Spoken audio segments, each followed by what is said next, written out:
What up, what up, what up? It's your host Ashley from the Quarterly Black Show, and we are here because you guys have gotten the channel to 1,000 subscribers. So thank you. I promised that when we hit 1,000 subscribers, I was going to do a Q&A video to let you guys get to know me a little better. Now, here's the thing. If you watch the podcast, then you probably know a lot about me because I share a lot about myself as I go through the conversations with all the guests. But I understand that's a lot to listen to. So we're going to do a little video here so you guys can get to know me a little better. You guys sent in questions. I wrote them down, kind of tried to group them together. Some of them are very similar. So the way we're going to do this is I'm going to talk about myself, my relationship, my son, and the podcast. So those are like the 4 big categories. So we will go through the questions. I'm going to try to keep this very brief. I'm not going to try to make this video super long. So let's get into it. How old are you? I am 32 years old. I am a Virgo. My birthday is September 5th. What's your favorite color? My favorite color is orange. Orange is literally like the best color. You have a crazy shoe collection. What's your favorite shoe of all time? Favorite shoe of all time is Jordan 3s. Just kind of any colorway, but the traditional ones, all whites, all blacks. I have both. At the end of this video, I will give you guys just a little introduction into my shoe collection. I'm going to show you like 10 of my favorite pairs of shoes because that is a question I get a lot. So I'll show you guys a bunch of shoes that I'm either wearing right now or that are just really my favorites in my collection. So you guys get a little taste of what's going on. You know what I'm saying? Okay. Where do you live? I live in LA. I'm from New Jersey. I'm a proud Trentonian. I just don't live there no more, especially right now. The weather, no, I can't. So anyway, I live in LA. Okay, so that's about me. My podcast. How did you start your podcast? The highs and lows and all the things. I started this podcast at the end of 2021, really like the beginning of 2022. And the reason I started it is because I just wanted us to be able to tell our stories. And when I say us, I mean queer Black people.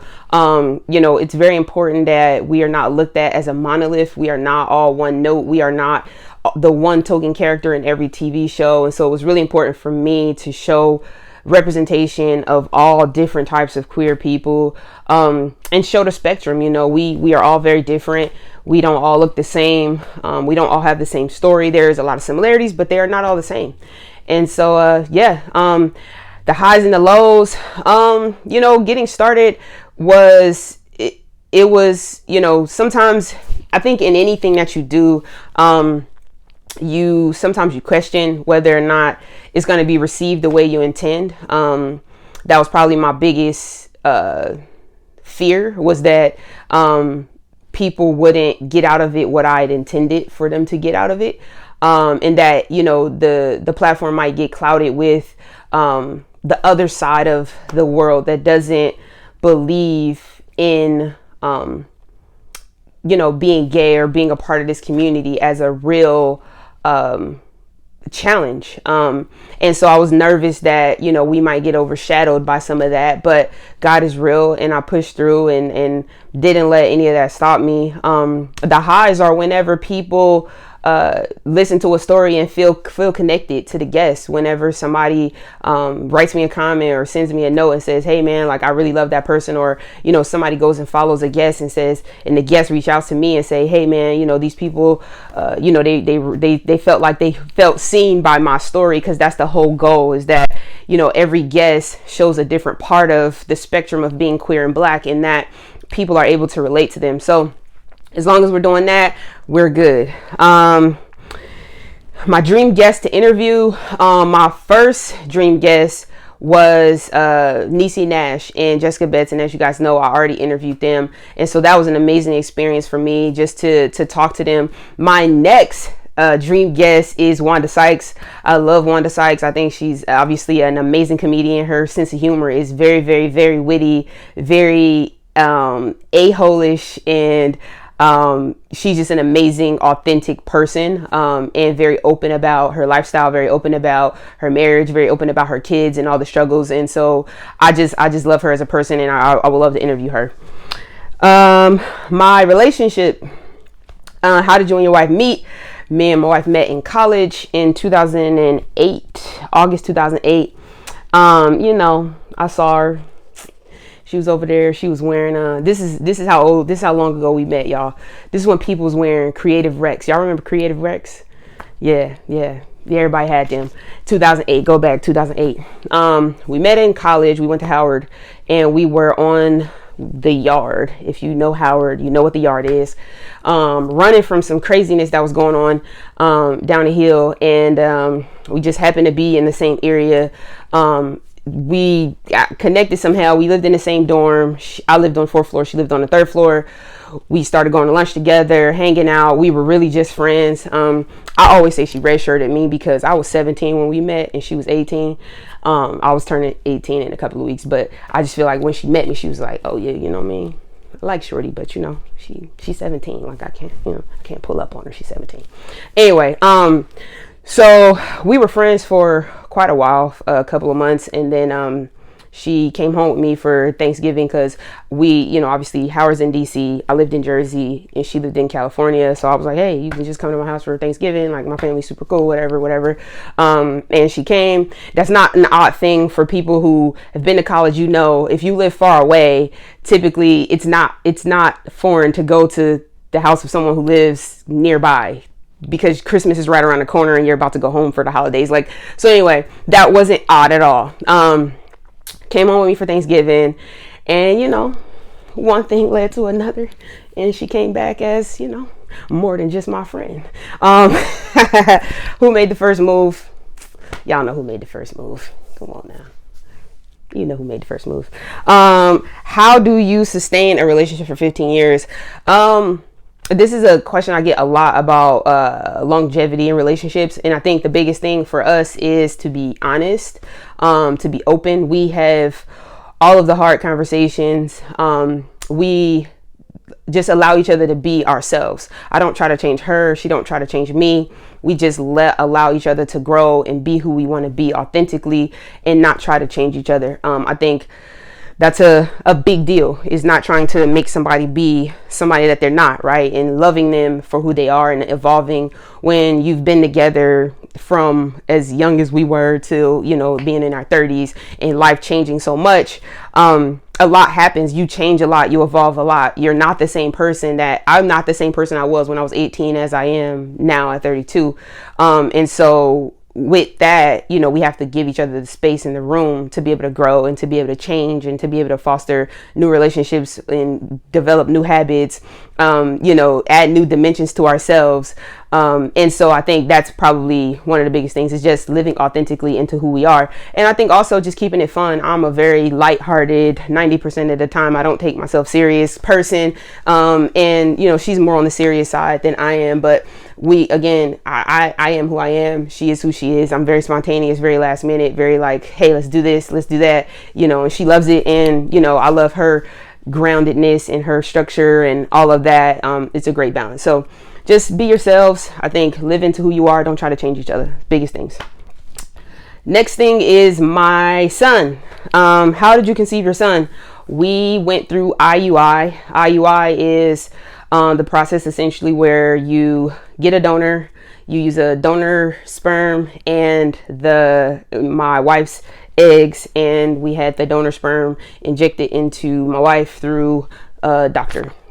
So as opposed to other procedures, namely IVF, where the eggs and the sperm are extracted from the mother or the carrying parent, and the donor sperm are put together kind of outside of the carrying parent's body, and then put back into the carrying parent's body. So IUI.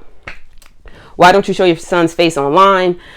We have just made that decision. My wife is we're both pretty private. I'm more out there than she is, but we're both pretty private. And it just is something that, you know, I'm sharing a lot through this platform of myself. I talk a lot about my wife. I talk a lot about our family, and for us just to protect him, number one, but then also just to keep that for ourselves and for the people that know us in our daily lives. You know, we just feel like that's something that we just want to keep for ourselves. At least for now, that's something we've just made that decision to do that. How's parenting going? Parenting is a journey. It's you know, it's very, every day is different. He is leading us through this process. We allow him to just do whatever it is he's doing. All the changes and adjustments we wanted, we definitely wanted, you know, to have a child, and so we were ready for all of the change. But it get a little ghetto. Yeah, for sure. Parenting is very ghetto. I get dressed sometimes and then, you know, he blows out his outfit, or, you know, it's time to go to bed and he don't want to go to bed. Or, you know, just every day, you know, sleep regressions and all the things that parents talk about. They're all real, but then I look at his little face, he smiles at me, he does something new, and it's just like, man, it was all worth it. It's a very joyous process, but it's for sure intense, definitely intense, but it's awesome. It's a beautiful journey. Changed me a lot for sure. Have your future goals changed now that you have a little one? No, I've always been super ambitious and super focused when it comes to career. I think what it has done is made me prioritize differently, because I want to spend obviously as much time with my son as I can. And so what I spend time on now has changed a lot. I don't, you know, waste a lot of time on certain things. I don't procrastinate as much. And I'm very focused on like just getting things done and being structured and like moving from one task to another more smoothly than I was before. I'll say the one habit that changed a lot for me is I've always been a person who works in like big blocks of time. Like I'll take, you know, 4 hours and I can work and dedicate that time on one project and like move through it really, really quickly. But now with my son, his schedule and him like just taking naps here and there, I've had to learn to work in smaller chunks of time. So like I can take 30 minutes here, 30 minutes here, 20 minutes here, 10 minutes here, and learning how to just navigate in and out of task a lot quicker that way, that's been a major adjustment for me, to live into that structure. So that's been one of the biggest things. But goals still the same, still focused, still very much ambitious, and trying to get to this money. Yeah. Okay, so now I'm gonna show y'all some of my shoes. No particular order. These are just some of my favorites, and some of the ones that I just want to share with y'all. So let's start with these. Like I said, I'm from the East Coast, so Air Force Ones are a staple in my collection. But this pair is a custom pair that I made on Nike ID with my initials on the back, all pink, just super crazy. I like the textures, just everything about these shoes are super, super dope to me. Come on, man. Y'all know, Flu Game 12s, gotta have them. This is just it's an iconic shoe. I feel like every sneakerhead has this shoe. Even if you're not a sneakerhead, you probably have this one, if you've ever been into shoes. So, you already know. This is Olive 9, I believe that's the name of it. These were just a rare one that I found, and I was like, geez, these are fire. The colors, the colorway of this is just in the winter, fall, like with the jackets and you know what I'm saying? I wear a lot of black, as y'all know, and so like these are just crazy to me. Like the olive with the black is stupid. I have the white and black ones too, the classic pair, but I just feel like they're just crazy. Air Kais, y'all already know this company is not supposed to be making these, but I got a couple of pairs of these. I got like 3 pairs of these. These are, I love Jordan 1, so obviously naturally these are like a very similar shoe. The fact that like they got sued by Nike, and just like the rarity of these is why I have them. Obviously you can get these in a Jordan 1 colorway, but I feel like the story and the rarity of these is why I just like this pair in particular.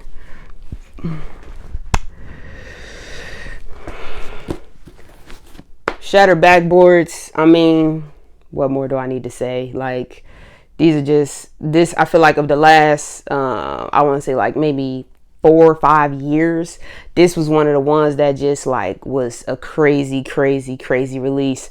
I just feel like these was just stupid, and they go with pretty much anything. Even the fact that even though they're orange and black, like you can wear so much with these. Like if you just try different things with these, like you can pull off so many looks with these, which I think is super dope. Really all Jordan 1s are like that, but this pair in particular, the fact that they're orange and black and you can just do so much with them, I think is super crazy. Of course, y'all already know I like white Air Force Ones. I have so many pairs of these, it's ridiculous. I think I got like, I probably have like 5 pairs of these right now. I'm not a wear them once and like get rid of them. I think that's ridiculous, but I just, you just gotta have them, man. Like it's just something you gotta do. Like I am from the East Coast. I take that very serious, and this shoe is something that you gotta have, and you gotta have a fresh pair all the time. Like shoelace is still locked in, and you gotta just do it. You gotta do it. These are rare, and that's why they're here. These are actually Carmelo Anthony's. He put his shoe collection in Vegas. I forget the name of the sneaker store.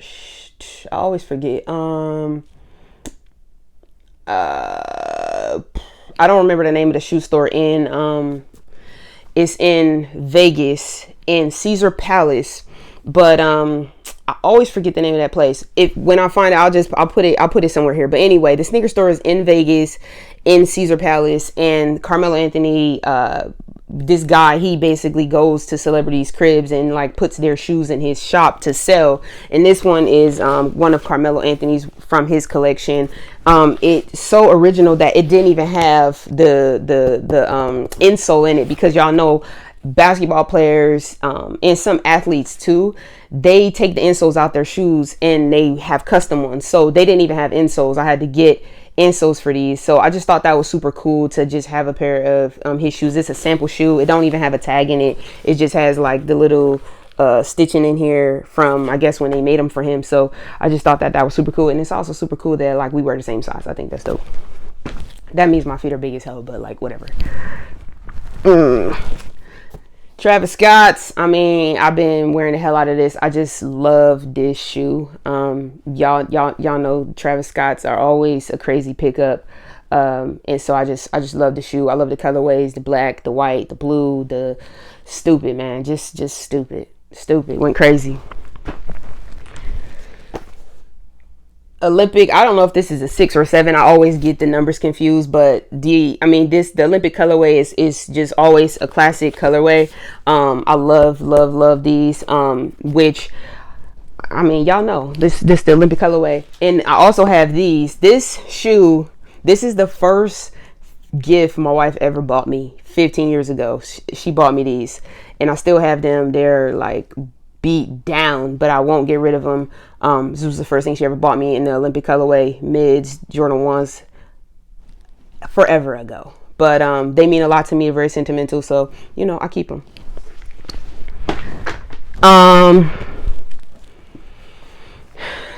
Y'all already know what's up with these. These is just the shoe of the moment. Like I don't have to say too much. Y'all already know what's going on right here. I mean, come on, this stupid Jordan 1s, turbos, insane. The shoe is crazy. It goes with everything. I don't gotta say much. Y'all know what's happening right here. Come on. And last but not least is a Kobe. RIP to Kobe. I've had these since I probably had these for minimum of 10 years. I had these long before Kobe died, but I don't have it. The crazy thing is that I think I've owned maybe 2 or 3 pairs of Kobe's in my whole life. And I had these. I remember when this colorway came out, and I loved the colorway, and I had them. I didn't really wear them. I think I wore them maybe once or twice. And then obviously when he passed away, it was just like something that was very sentimental. It became sentimental to me, so I'll keep these forever. And I think, you know, they're still a very, very dope shoe.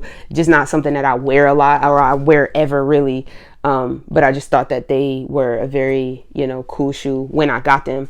And now that he has passed, they just have become more of a sentimental shoe than anything. So all right, and that is some of my favorite shoes. Obviously, y'all see behind me, and I got, you know, tons of shoes. I got these shoes back here. I got shoes sitting on the side of me. I got shoes in my closet. There are shoes everywhere. That's just some of the favorites. There's some that I'm wearing right now, some of my favorites, and in the future I'll do more videos showing you guys more of my shoes. But those are some of my favorites for now. And so thank you guys for watching this Q&A. Thank you guys so much for 1,000 subscribers. Very, very excited about the future. Very excited about all the videos, all of the new interviews that are coming up. Pride Month is on the way, so make sure y'all are attending festivities. Most importantly, make sure y'all are taking care of yourselves. And tune into the podcast, man. We got a lot more guests coming, a lot more entertainment, a lot more fun, and I really just appreciate y'all. And y'all already know, man, I'm your host, Ashley. This is not another episode of the Queerly Black Show, but this is our 1,000 subscriber appreciation video. I'm so thankful for y'all, and I'll catch y'all on the next one. Peace.